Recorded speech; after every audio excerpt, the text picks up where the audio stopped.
Joe here. I'm back again, and this is a little video that I wanted to put together for a while.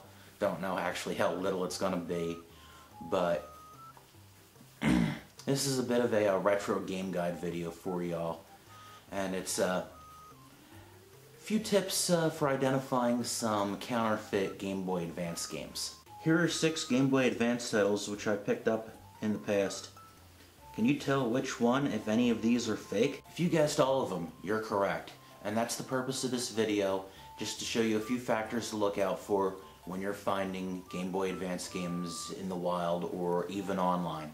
While it seems to me that the most common thing to get copied are Pokemon games, as you see here, that's not the only case of counterfeit games you'll find. One thing to look out for is cartridge color. You may notice that the shade of gray is a bit different on these two Zelda titles compared to the other games shown here. Next up are the labels. If the cartridges appear to have labels where the art looks a little bit off, don't be surprised if they're fakes. Take note of these copies of Mario Kart and Super Mario Advance 2. These labels look like badly photoshopped versions of the box art.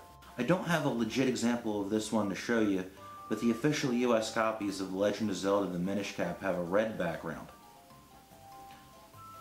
If I'm not mistaken, the European ones have some kind of landscape art background. Here you see a fake Super Mario Advance with a legit copy. Note the lack of the ESRB logo and the really small seal of quality on the fake. Another thing to notice, the label on the fake is peeling off. The labels on the real ones are quite thin and sooner will rip than peel off like this. One last thing which shouldn't come as a surprise is that if you find an eBay auction where you're seeing the games for a really good price and the games are coming from parts of China or Hong Kong, don't be surprised if these ones are actually fakes.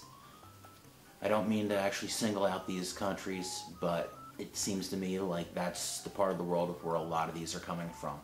If you have a fraudulent copy of a game, there's a chance it might work perfectly fine, but a large number of people will complain that they don't save properly. I've even heard of fakes that lack battery backups when the game is supposed to have one. There are other ways to check if a game is fake or not.